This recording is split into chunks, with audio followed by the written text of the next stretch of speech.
دور نہیں تھا، ورنہ 73 کے آئین میں صرف قادیانیوں نے کافر نہیں ہونا تھا. ہاں جی، سوشل میڈیا کے دو ہی کنگ ہیں، ایک عمران خان، دوسرے انجینئر صاحب. تسی کیا سمجھتے ہو کہ آج اگر یہ قومی اسمبلی میں مسئلہ چل رہا ہوتا تو صرف قادیانیوں نے فارغ ہونا تھا یا چشتی رسول اللہ اور اشرف رسول اللہ پارٹی نے بھی فارغ ہونا تھا؟ یا وہ فارغ نہ ہوتے، ایٹ لیسٹ انہوں نے اپنے باپوں کو فارغ کر دینا تھا، کیونکہ وہ کہتے ہیں باندری دے جو پیر سڑتے رہنا تو اپنے بچے تلے دے دی ہے. ہاں یہ مولویوں کے جو چندے بند ہوتے ہیں نا، یہ اپنے بابے بھی پیروں تلے دیں گے کہ نہیں جی ٹھیک ہے ان کو فارغ کریں جی، ٹھیک ہے فارغ ہے ہماری طرف سے، ٹھیک ہے. اور اس وقت انجینئر صاحب کو انہوں نے اپنا امام مانا ہونا تھا کہ ٹھیک ہے جی انجینئر صاحب ٹھیک کہہ رہے ہیں. اللہ کا شکر ادا کرے کہ پہلے وقت بچ گئے، ورنہ تھوڑا بھی یہ رگڑا لگ جانا سی، نہیں تو میں کمپین چلا دینی سی. اگر یہ چل رہا ہوتا قومی اسمبلی میں مسئلہ، میرا روزانہ کلپ آنا سی کہ بھائی نہیں، اگر انہیں بحث ہی چاہے انہیں فارغ کرو، اے سارے بابے تو ساری جان چڑھاؤ. ہاں بڑا بھلا ویلا سی، بچ گئے ہو. السلام علیکم ناظرین، یہ آپ نے مرزا جیلمی کے ارشادات کو سنا آپ نے کہ یہ کیا فرما رہے ہیں کہ اگر 1973 کے آئین کے وقت میں ہوتا تو میں سب کو ہی کافر ڈکلیئر کر دیتا. یہ دیوبندی، یہ بریلوی، ان کو میں کافر ڈکلیئر کر دیتا. میں پوری اپنی کوشش کرتا کہ قادیانیوں کے ساتھ ان کو بھی کرے. بھئی کس وجہ سے؟ کیوں مرزا صاحب؟ جی دیکھیں جی، انہوں نے چشتی رسول اللہ ان کے بابے نے پڑھایا، ایک نے اشرف علی رسول اللہ پڑھایا، اس وجہ سے سارے کافر، سارے مشرک. بھئی یہ کون سا اصول ہے مرزا صاحب، ہمیں بھی بتائیں نا. پہلی بات تو یہ ہے کہ آپ کو بندے نے جواب دیا ہے، ہر عالم نے آ کے جواب دیا کہ چشتی رسول اللہ یہ تحریف شدہ ہے، یہ بعد میں کسی بندے نے داخل کیا ہے. یہ واقعہ ایک تو معین الدین چشتی رحمۃ اللہ علیہ سے منسوب کیا گیا، پھر ایک کتاب میں یہ واقعہ قطب الدین بختیار کاکی رحمۃ اللہ علیہ سے منسوب کیا گیا. ایک واقعے کو 3 بزرگوں کے ساتھ منسوب کیا گیا 3 الگ الگ کتابوں میں، اور سیم واقعہ وہ اشرف علی رسول اللہ بھی لکھ دیا گیا. اس کا مطلب ہے تحریف کرنے والا بندہ ایک ہی تھا، اور ایک ہی وقت میں اس نے یہ دونوں طرف یہ تیر چلایا. شاید کوئی آپ جیسا بندہ ہو، آپ کے باؤ اجداد میں سے کوئی بندہ ہو جس نے یہ کام کر دیا ہو کہ میرا پوتا بعد میں آ کے نہ ان کو موکلے گا. کیا پتا ہے، اللہ بہتر جانتا ہے. اس کا کوئی ثبوت، کوئی پروف ہے ہی نہیں، تو کیوں فتویٰ لگائیں، کس پہ لگائیں؟ کوئی بندہ ایسا ہے جو چشتی رسول اللہ والا کلمہ پڑھتا ہو آج کے دور میں انڈیا پاکستان میں؟ کوئی ایک بندہ نہیں پڑھتا کوئی. اور مرزا سے پہلے 99% بندوں کو یہ پتہ ہی نہیں تھا کہ یہ والا کتاب کسی میں لکھا بھی ہوا ہے. ایسی بات ہے نا، کسی بندے کو نہیں علم تھا کہ یہ کوئی اس طرح کا کلمہ کتاب کے اندر ہے. یہ جو اسٹوڈنٹ ہیں، میں ان سے بھی پوچھتا ہوں، ان کو بھی نہیں پتا تھا. ہم سب کسی کو بھی نہیں پتا تھا، اور ایون مجھے بھی نہیں پتا تھا کہ یہ ایسا کوئی واقعہ ہے. اس بندے کا اندازہ کریں کہ یہ کہتا ہے جی میں اتحاد کے لیے آیا ہوں مسلمانوں کے لیے، اور اتحاد ایسے طریقے سے کر رہا ہے کہ بغل میں چھری منہ میں رام رام، زبان سے کوئی اور بات کرتا ہے، عمل اس کا کچھ اور ہے. اس نے لڑانے کے لیے، تفرقہ مزید ڈالنے کے لیے وہ گڑے مردے اکھاڑے، اس نے اکھاڑ کے سب کے سامنے پیش کر دیا، پوری دنیا کے سامنے کہ یہ دیکھیں. تو ایسا بندہ اتحاد کرنے والا ہے یا لڑائی کروانے والا؟ اپنے ضمیر سے پوچھنا ہے سچی بات. آپ کو پتہ چل جائے گا کہ یہ فسادی آدمی ہے، یہ پری پلانڈ آیا ہے، پلانٹڈ آدمی ہے. پتہ نہیں کس نے پلانٹ کیا، یہود و نصارہ نے کیا یا قادیانیوں نے کیا ہے. تو ایسی بات ہے. تو وہ فرض کرو کہ یار اگر اللہ معاف کرے، اللہ نہ کرے، اگر میں باہر ہوتا تو مسلمانوں کو میں نے خراب کرنا ہوتا ہے، ان کے دین کو خراب کرنا ہوتا، تو یہی سوچنا تھا کہ یار سب سے پہلے تم دین کو اسٹڈی کرو اچھے طریقے سے، ان کی غلطیاں نکالو، مختلف عقائد کو اکٹھے کرو، ان کے ویو لو، ان کے لو، غلطیاں نکالو، اچھالو ان کو، اور عوام کے سامنے پیش کرو تاکہ وہ آپس میں لڑنا شروع ہو جائے، ایک دوسرے کی گردنیں کاٹنے شروع ہو جائیں، تفرقہ پیدا ہو جائے، بد امنی پیدا ہو جائے. یہی کچھ میں نے سوچنا تھا نا، اس کے اوپر پلاننگ کرنی تھی، اس کے لیے پھر بندہ ڈھونڈنا تھا، تیار کرنا تھا. تو یہی کام ایسے ہی طریقے سے کیا گیا. بندہ ایسا مل گیا. اس کے قائد کیا تھے پہلے آپ کو پتہ ہے؟ کہ بالکل ایک سیدھے سادھے اہل سنت والے قائد تھے، اور جو 1400 سال سے چلتے آ رہے ہیں. تو یکدم اس کو کیا بیماری پڑ گئی؟ پیچھے سے ہاتھ آگے ہوں گے، انہوں نے اٹھا لیا ہوگا بھی آ جا، پھر وہ ادھر مکمکا ہوا ہوگا، اور اس کے بعد پھر یہ ان کی پٹری پہ بالکل ہی اپوزٹ جانا شروع ہو گیا. ایسے ہی ہوا ہے جی، پریکٹیکل ہمیں یہی نظر آتا ہے.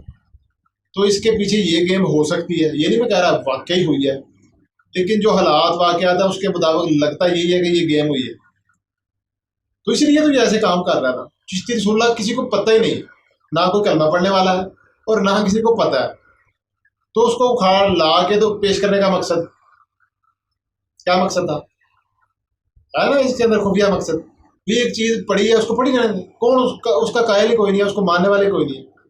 کبھی کسی عالم دین نے آپ کے سامنے اس کی تبلیغ کی ہو کہ یہ کلمہ پڑھا کریں, کسی سنیوں کے, کسی بھابیوں کے, کسی دیوبندیوں کے, کوئی ایسا کلپ آپ کے پاس موجود ہو جب وہ ڈسپیوٹ ہی نہیں ہے, وہ ایسی کسی نے کوئی تبلیغ ہی کوئی نہیں کی, کسی کو علم ہی نہیں ہے اس بات کا, اس کو نکال کے پیش کر دینا, تو یہ پھر لڑائی پر ڈالنے والی بات ہے, یہ مسلمانوں میں تفرقہ ڈالنے والی بات ہے, اور اس بیس کے اوپر سب کو کافر ڈکلیئر کر دینا. یہ ہے اس کا علمی لیول. اصل میں پتہ ہے اس نے کیوں یہ نکالا, ایک تو تفرقہ بازی کے لیے, ایک دوسرے کو کافر مشرک قرار دیں, ایک دوسرے کے گریبانوں کو پکڑیں, تلواریں لے کر ایک دوسرے کے اوپر چڑھ جائیں, فتوے لگائیں ایک دوسرے کے اوپر. تو وہ کس کا مقصد ہے؟ شیطان کا. یہ آگے حدیث ہے, یہ دیکھیں نبی کریم صلی اللہ علیہ وسلم نے ارشاد فرمایا کہ ایک شخص اپنے ہمسائے کے اوپر شرک کا فتویٰ لگائے گا, تلوار لے کے نکلے گا اور اس کو مشرک قرار دے گا. یہ پرفتن دور کے اندر کی بات ہے, یہ جو فتنے آج کل چل رہے ہیں. تو صحابہ کرام نے پوچھا کہ دونوں میں سے کون زیادہ شرک کا حقدار ہے, فتویٰ لگانے والا یا جس کے اوپر فتویٰ لگایا جا رہا ہے؟ تو آپ صلی اللہ علیہ وسلم نے ارشاد فرمایا فتویٰ لگانے والا. فتویٰ لگانے والا کون ہے؟ مرزا انجینئر. کس کے اوپر فتویٰ لگا رہا ہے؟ تمام بریلویوں کے اوپر, تمام دیوبندیوں کے اوپر, کہ میں ان کو بھی کافر اور مشرک ڈکلیئر کرتا. کہ جب ایسا واقعہ ہے ہی کوئی نہیں, وہ ایک تحریف شدہ ہے, سب اس کو کہہ رہے ہیں, اس کو مانتے ہیں بزرگ ہمارے جتنے علماء کرام ہیں, وہ کہہ رہے ہیں تحریف شدہ ہے, تو پھر بحث ختم ہو جانی تھی. لیکن یہ اس کو چھوڑنے والا نہیں ہے. یہ اس نے نا, اس کو پتہ ہے کہ جو اہل سنت وال جماعت ہے, 1400 سال سے یہ عقیدے چلتے آ رہے ہیں, ان کے پاس ہر مسئلے کا جواب ہے. ان کے جتنے بھی عقائد ہیں وہ قرآن اور سنت کے مطابق ہیں. قرآن اور سنت کے مطابق ان کے عقائد ہیں, ان کو کاؤنٹر کرنا آسان کام نہیں ہے. تو یہ اس لیے یہ انہوں نے دو شیلٹر رکھے ہوئے ہیں کہ جہاں پہ میں پھنس جاؤں گا میں آگے یہ کر دوں گا, جدھر میں جھوٹا ہو جاؤں گا آگے یہ کر دوں گا, بھائی اس کا جواب دیں مجھے. تو آگے بھاویں 500 دلیلیں دیں, میں نے ماننا جو کوئی نہیں. جس بندے نے نہیں ماننا اس کو 5000 دے دیں دلیلیں, بھائی میں نے ماننا ہی نہیں, تو بس بات ختم, ساری دنیا لگ جائے منانے کے لیے, میں نے ماننا ہی نہیں ہے. تو یہ اس بندے کا اس لیے اس نے یہ رکھا ہوا ہے, لوگوں کی آنکھوں میں گرد و غبار ڈالنے کے لیے, اپنے فالوورز کو اندھا کرنے کے لیے, لوگوں کو متنفر کرنے کے لیے اولیاء کرام سے, یہ پراپوگنڈا ہی کر رہے ہیں. باقی اس کے اوپر تفصیل سے انشاءاللہ مزید ویڈیو بناؤں گا میں, کیونکہ میں اس چیز کو تو مانتا نہیں ہوں کہ ایسا کوئی واقعہ ہوا ہے. ہاں باجی بستانی رحمۃ اللہ علیہ اور شبلی نعمانی رحمۃ اللہ علیہ, ان سے بھی اس طرح کے نا واقعات منسوب کیے جاتے ہیں, اور وہ واقعات ہیں بھی درست, کیونکہ اس کی ہمارے پاس سند بھی ہے. وہ تذکرۃ الاولیاء کتاب فرید الدین عطار رحمۃ اللہ علیہ, اللہ کے ولی, انہوں نے وہ کتاب لکھی ہے, اور اس میں اولیاء کرام کی زندگی کے بارے میں لکھی ہے, حالات اور واقعات لکھے ہیں. ایک بندہ, عام بندہ بھی اس کو پڑھ لینا, اس کتاب کی یہ کرامت ہے کہ اس کا دل ہل جاتا ہے اندر سے, اس کو دین کی سمجھ بوجھ آ جاتی ہے, اس کے اندر خوف خدا آ جاتا ہے, اس کے اندر اللہ کی محبت آ جاتی ہے اس کتاب کے پڑھنے سے. میرا ایک دنیا سے یکدم اگر رجحان ہوا ہے نا دین کی طرف, تو سب سے جو پہلا سٹیپ تھا نا وہ وہی کتاب میں نے پڑھی تھی. کیونکہ میں نے پہلے پڑھا سورۃ فاتحہ میں کہ یا اللہ مجھے ان لوگوں کا راستہ دکھا جن پر تو نے اپنا انعام کیا. انعام یافتہ لوگ کون تھے؟ انبیاء کرام, صحابہ, صدیق, شہید, صالحین, نیک بندے. میں نے کہا پہلے میں ان کی زندگی کو پڑھوں, صحابہ کرام کی زندگی کو میں نے پڑھا, پھر اولیاء کرام کی حالات و زندگی میں نے پڑھا, تاکہ مجھے پتہ تو چلے کہ نام یافتہ لوگوں کا راستہ کیا تھا, کہ جن کا راستہ ہم ہر نماز میں مانگتے ہیں وہ کیا راستہ تھا ان کا. تو وہ پھر میں ان کی ہسٹری پڑھی صاحب کی. تو پہلی کتاب جو پڑھی تھی وہ میں نے یہی پڑھی تھی, تذکرۃ الاولیاء. پھر دادا صاحب کی کتاب کشف المجوب یہ پڑھی, سلطان باؤ رحمۃ اللہ علیہ کی کتابیں پڑھی, بابا فرید رحمۃ اللہ علیہ ان کی کتابیں پڑھی, کافی ساری کتابیں پڑھی. تو پھر جو ہے وہ دین کی سمجھ بوجھ آئی, دل کے اندر تقویٰ پیدا ہوا, خوف خدا پیدا ہوا, اللہ کی محبت پیدا ہوئی, نبی علیہ السلام کی محبت پیدا ہوئی, اولیاء کرام کی محبت پیدا ہوئی. یہ وہ ثمرات ہیں جو اس سے مجھے ملے. تو یہ دوسرا پراپوگنڈا اس کا یہ بھی ہے, بار بار یہ ان کتابوں کا نام لیتا ہے نا, تاکہ یہ لوگ اس سے متنفر ہو جائیں کہ یہ ایک خزانہ ہے، یہ کتاب ہے، اس سے متنفر کرنے کے لیے بار بار یہ ایسے نا پنچ کرتا رہتا ہے لوگوں کو. بھائی اس کو پڑھ کے تو دیکھیں نا. یہ جتنے فالوور ہیں اس کے، میں ایک دفعہ ریکویسٹ کرتا ہوں میرے کہنے پہ ایک دفعہ پڑھ کے دیکھ لیں پوری کتابوں کو، تو آپ کو اس کی باتوں کا جواب اس میں سے مل جائے گا. جتنے اعتراض کرتے ہیں تو آپ کو دین کی بھی سمجھ آ جائے گی، آپ کے اندر اللہ کی محبت پیدا ہوگی، آپ کے اندر اللہ کے رسول کی محبت پیدا ہوگی، آپ کو سیدھا راستہ مل جائے گا. ایک دفعہ پڑھ کے تو دیکھیں. قرآن حدیث کی تشریح ہے جی، اور کچھ نہیں ہے. اس کی تشریح ہے اس کتاب کے اندر. جگہ جگہ پہ حدیثیں ملیں گی آپ کو، جگہ جگہ پہ قرآن کی آیتیں ملیں گی، جیسے جیسے واقعات ہیں اس حساب سے. تو وہ اس میں کوئی انجیل یا کوئی وید کے والے نہیں لکھے ہوئے، قرآن حدیث ہے وہ ساری. پڑھ کے دیکھیں کتاب. تو اس میں باعزید بستامی رحمۃ اللہ علیہ سے واقعہ منسوب ہے، اور وہ ٹھیک ہے، وہ اس کو مانتے بھی ہیں ہم کہ وہ واقعہ واقعی سچا ہے. تو اس کے بارے میں یہی میں نے پچھلی ویڈیو میں آپ کو بتایا تھا کہ اولیاء کرام جو اہل حق ہوتے ہیں، اہل حق کون ہوتے ہیں؟ اللہ تعالیٰ فرمایا جب کوئی بندہ میرا قرب حاصل کر لیتا ہے تو میں اس کی آنکھیں بن جاتا ہوں، اس کے کان بن جاتا ہوں، اس کی زبان بن جاتا ہوں، اس کے ہاتھ بن جاتا ہوں، اس کے پاؤں بن جاتا ہوں. بخاری شریف کی حدیث ہے. یہ اس کی تشریح مرزا نہیں کر سکتا. یہ اس کو قیامت تک کا ٹائم ہے، اس کی تشریح مجھے کر کے دے دے. تشریح نہیں کر سکتا. وہی بندہ کر سکتا ہے جو اس مقام پر پہنچ جائے، اس کے علاوہ کوئی تشریح نہیں کر سکتا. جس نے دیکھا ہی نہیں ہے اس کو کیا پتا ہے یہ کیا ہے. ایک بندہ ہے اس نے شاید چکھا ہی نہیں زندگی میں، اس کو جتنا مرضی آپ بتاتے رہیں جی شاید میٹھا ہوتا ہے، چینی کی طرح کا ہوتا ہے یا اس طرح کا ہوتا ہے، اس کو کبھی سمجھ نہیں آئے گی جب تک کہ وہ چکھ نہ لے. جتنی مرضی اس کے اوپر پوری کتاب لکھ دیں شاید کے اوپر، لیکن اس بندے کو نہیں پتہ چلے گا شاید کیا ہوتا ہے، اس کا ذائقہ کیسا ہوتا ہے، اس کو نہیں پتہ چلتا. حق الیقین اس کو آ ہی نہیں سکتا جب تک وہ چکھ نہ لے. اس لیے مرزا ہے یہ اندھوں کی دنیا میں رہتا ہے، اندھوں کی دنیا کا امام ہے، امام الجاہلین ہے. اس کو کیا پتا، بندر کیا جانے ادرک کا سواد. یہی میں کہہ سکتا ہوں.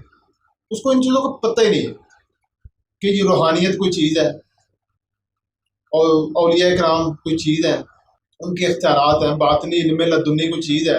اللہ قرآن میں واضح اللہ تعالیٰ فرمایا. خضر علیہ السلام کا، موسیٰ علیہ السلام کا واقعہ پڑھ کے دیکھ لیں، اس میں بہت سارے سوالوں کے جواب مل جائیں گے. تخت بلقیس کا واقعہ پڑھ کے دیکھ لیں، بہت سارے سوالوں کے جواب مل جائیں گے عقل والوں کو، اہل علم کو. جاہلوں نے تو اس میں سے گمراہی نکال لی ہے. تو چیز یہ ہے کہ سلیمان علیہ السلام کے دربار میں جو درباری تھے وہ اللہ کے ولی تھے. یہ تو اولیاء کرام کے علم غیب کا منکر ہے کہ ان کو ہے ہی کوئی نہیں، کشف الہام ہے ہی کوئی نہیں کسی کو، صرف نبیوں کو. آیت بھی پڑھ کے دیتا ہے کہ یہ دیکھیں صرف انبیاء میں سے اللہ نے فرمایا. تو قرآن میں تخت بلقیس کا جو واقعہ آیا اس میں اس نے تخت منگایا، وہ علم غیب کے بغیر ہی منگا لیا تھا. وہ اتنی بڑی ہے نا چپیڑ مرزے کے منہ کے اوپر، ساری زندگی یہ اس کا جواب نہیں دے سکتا. یہ ایک واقعہ نہ ہوتا تو یہ تو اس نے تو آسمانوں پہ پہنچ جانا ہوتا. تو یہ پھر بھی پڑھتا بھی ہے، پھر بھی منکر ہے اس چیز کا. یہ وہ لوگ ہیں جو اللہ کی آیتوں کو جھٹلاتے ہیں، جن کے بارے میں اللہ نے سند دے دی کہ یار یہی دوزخی لوگ ہیں کہ جنہوں نے ہماری آیتوں کو جھٹلایا، ان سے منہ پھیرا، روگردانی کی. تو اللہ کا ولی ہے، وہ غیب میں 2000 کلومیٹر دور تخت کو دیکھ بھی رہا ہے، علم غیب بھی اس کے پاس ہے، اور اس کو لانے کی قدرت رکھتا ہے. اللہ لانا اس کو زیادہ مشکل کام ہے. علم غیب تو آپ لے سکتے ہیں نا، ابھی موبائل چلایا، دبئی میں ایک نے آن کر دیا، ویڈیو کال ہوئی، آپ حاضر ناظر ہو گئے ادھر، وہ غیب کا علم آپ کے پاس آنا شروع ہو گیا. آسٹریلیا میں میچ ہو رہا ہے، آپ نے پورا دیکھ لیا ادھر بیٹھ کے، غیب حاضر ہو گیا. آج کل تو ہر بندہ ہی تقریباً ہر جگہ پہ حاضر ناظر ہے. جو حالات ہیں، ٹیکنالوجی کا دور ہے، تو روحانیت کا نظام اس سے بہت بلند ہے، بہت بلند ہے. تو وہ اس نے دیکھ بھی لیا، اس کو تخت کو لے بھی آیا. پاور یہ ہوتی ہے کہ اللہ کی ولی کی پاور. تو باقی یہ اس کے اوپر میں کروں گا بات انشاءاللہ، پوری اس کا جواب دوں گا میں، ہر رنگ سے ہم اس کو دیکھیں گے اس واقعہ کو. باقی مزید یہی ہے، شرک کے اوپر بات ہم کر رہے تھے. باعزید بستامی رحمۃ اللہ کے بارے میں بات کر رہے تھے کہ وہ ایسے خاص کیفیت کے اندر ایسے الفاظ منہ سے نکل جاتے ہیں، جس بندے کی زبان اللہ تعالیٰ بن جائے تو وہ ایک خاص کیفیت کے اندر ان کے منہ سے الفاظ نکل جاتے ہیں. جیسے ایک بندے نے شراب پی ہو تو شراب جب پی ہوتی ہے تو اس کو ہوش نہیں ہوتی کیا بول رہا ہوں، کیا کر رہا ہوں، یہ سمجھانے کے لیے. تو اللہ کے عشق کی شراب جن لوگوں نے پی ہوتی ہے تو وہ ان کے اوپر بعض دفعہ نا ایسا حال طاری ہوتا ہے اللہ کے عشق کے اندر، تو وہ ان کو نہیں پتہ چلتا میرے منہ سے کیا نکل رہا ہے یا میں کیا کر رہا ہوں. وہ اللہ کی طرف سے نکلتا ہے جو بھی نکلتا ہے. اور جب وہ اس کیفیت سے باہر آتے ہیں تو پھر کہتے ہیں یا اللہ میں تیرا عاجز بندہ. پہلے کیا کہہ رہے تھے اسی زبان سے سبحان معاذ و شانی میں پاک ہوں میری ذات بلند ہے. اور جب وہ کفیت سے باہر آئے تو پھر کیا کہا یا اللہ میں تیرا عاجز بندہ. یہ اتنا فرق ہوتا ہے, ڈفرینس ہوتا ہے کیفیت کے اندر اور بعد میں.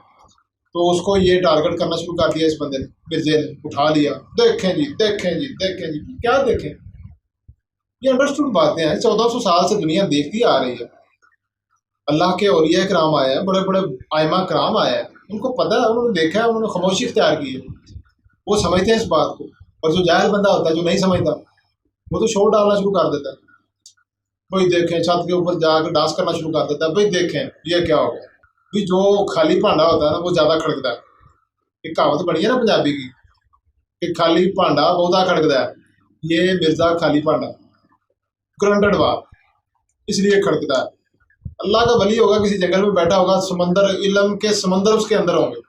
جیسے خضر علیہ السلام تھے, علم کے سمندر ان کے اندر ہے, خاموشی سے جنگلوں میں ایسے گھوم رہے, نہ کسی بندے نے ملنا, نہ کسی نے گل نہ بات.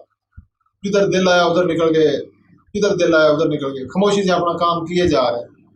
جو اللہ نے ان کے ذمہ ڈیوٹیاں لگائی ہیں وہ کیے جا رہے ہیں. لوگوں کی مدد کر رہے ہیں, لوگوں کو حفاظت کر رہے ہیں, بھلا کر رہے ہیں لوگوں کا. تو یہی کام آج کل اللہ کے ولی یہی کام کر رہے ہوتے ہیں, ان کی یہ ڈیوٹیاں ہوتی ہیں. تو وہ اس طرح پھر شور نہیں کرتے.